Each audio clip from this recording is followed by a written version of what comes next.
नमस्कार। जय श्री कृष्णा। श्री गणेशाय नमः। श्री सीतारामचंद्राभ्याम नमः। वाल्मीकि मुनि की जय हो। माँ भगवती सरस्वती की जय। आज मैं अयोध्या कांड से अष्टपंचाशः सर्ग सुनाऊंगी। यह सर्ग बहुत विशेष है क्योंकि इस सर्ग में मूर्छा दूर होती है राजा दशरथ की। पिछले सर्ग में सुनिएगा जिसमें वो मूर्छित हो गए थे।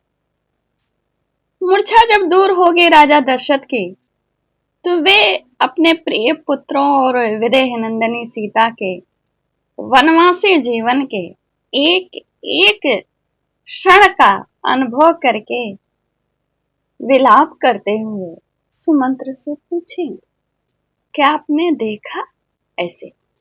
और विशेष सर्ग इसलिए और है कि राजा दशरथ सुमंत्र से संदेश भी पूछेंगे अपने प्रिय पुत्रों और विदेह नंदनी सीता।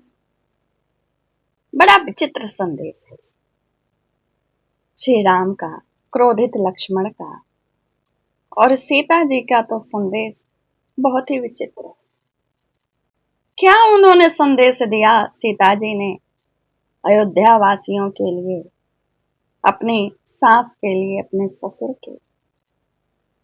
बड़ा ही मनोरम यह सर्ग है क्योंकि सबके दुख के मनोभाव प्रकट हुए हैं। इस सर्ग में विरह का संताप है। इधर भी अयोध्या में भी, उधर वन में भी। सुनने से धर्म अर्थ काम मोक्ष चारों पुरुषार्थों की सिद्धि होती है कहने सुनने से, और ज्ञान की जो वृद्धि होती है वह अलग से। इसलिए शुरू से आखिरी तक आप सुना। जब राजा दशरथ की मूर्छा दूर हुआ तो वे सुमंत्र को अपने सामने बुलाए और कहने लगे कि जैसे, और उनकी जो दशा थी राजा दशरथ की, ऐसा लग रहा था कि दुख के ही वह स्वरूप हों।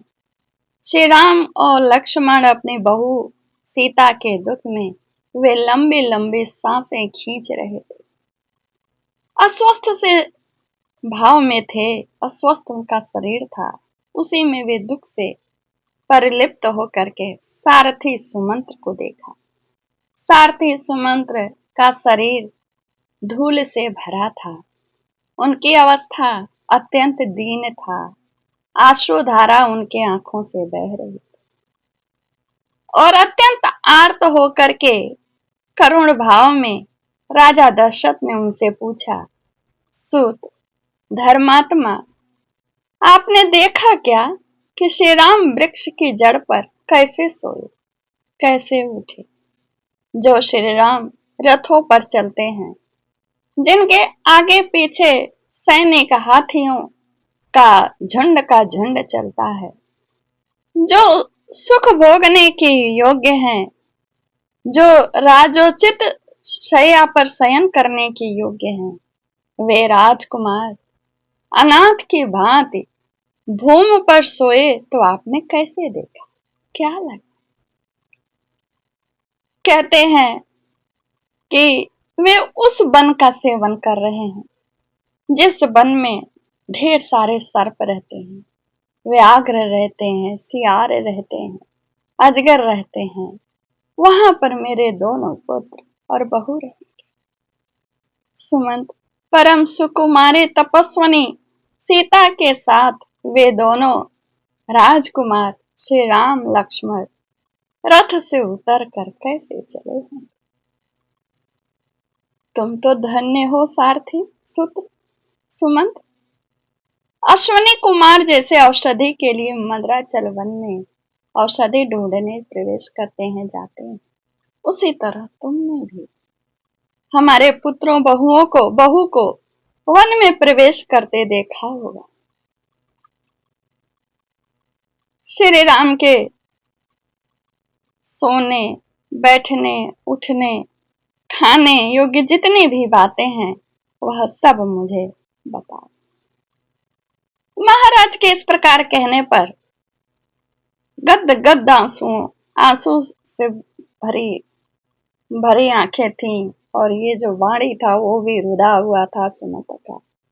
उसी वाणी से उन्होंने कहा, महाराज, आपके पुत्र श्री रामचंद्र जी जो सदैव धर्म का पालन करते हैं, उन्होंने हाथ जोड़कर मस्तक झुकाकर आपको प्रणाम किया है। कहा है कि मेरे ओर से आत्मज्ञानी तथा वंदनीय मेरे महात्मा पिता के श्री चरणों में मेरा प्रणाम कहिएगा और अंतःपुर में जितने भी माताएं हैं उन्हें विशेष रूप से मेरा यथोचित प्रणाम कहें। और आप मेरी माता कौशल्या से कहना, सावधानी पूर्वक कहना उनसे कि मैं सकुशल हूं। वे प्रतिदिन अपने अग्निहोत्र कार्य करती रहेंगी। उनके लिए संदेश दिया कि अपने पातिव्रत धर्म का पालन करेंगे, अपने पति को देवता समझकर सम्मान देंगी और घमंड में ना रहेंगी कि वे पटरानी हैं। एक सहज रहते हुए सारी माताओं के साथ उनका समान व्यवहार है। कैकेयी से ईर्ष्या न करें, उनसे भी यथोचित ही व्यवहार करें मेरी माँ कौशल्या। और भरत को राजा समझें, छोटी उम्र के भरत को राजा समझें। राजा चाहे छोटा हो या बड़ा हो, उसके प्रति यथोचित कर्म करना चाहिए।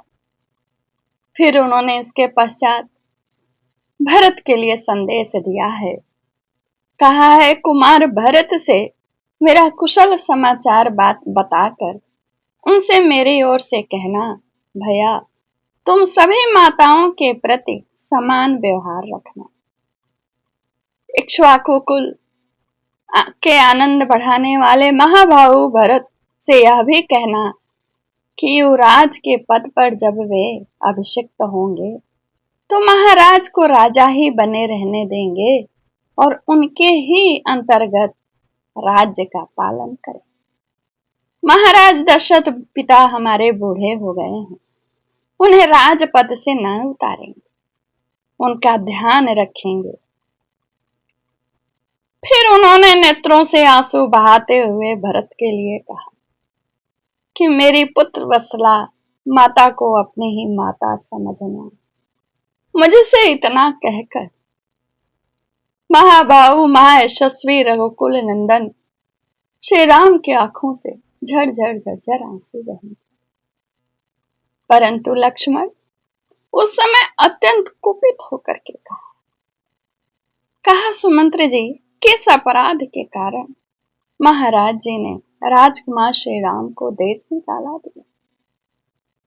राजा ने कैकेयी की बात सुनकर झट मान ली, या वो प्रतिज्ञावश माने या वर देने वश या दैववश हुआ, मैं इसे कारण नहीं मानता। मैं यह क्षमा करने योग्य नहीं मानता, इसमें उनका ही अपराध मानता हूं। उनके ही कारण हमें कष्ट भोगना पड़ रहा है। श्री राम को वनवास देने में राजा दशरथ का कैकेयी का लोभ है। मेरे दृष्टि में यह सर्वथा पाप है। ईश्वर की प्रेरणा से भी हुआ है और ईश्वर की प्रेरणा से भी यदि किया है तो मेरे लिए यह अनर्थ ही समझ में आ रहा है। श्री राम का परित्याग करना, किसी भी कारण से श्री राम का परित्याग हुआ है, वह कारण मेरे लिए सही कारण नहीं लगता है, वह पाप ही लगता है। पता नहीं बुद्धि की कमी के कारण या तुच्छता के कारण यह अनुचित व्यवहार रघुनाथ के साथ उन्होंने किया। राम का वनवास शास्त्र विरुद्ध है मेरे दृष्टि में। मुझे इस समय महाराज में पिता का भाव नहीं लगता।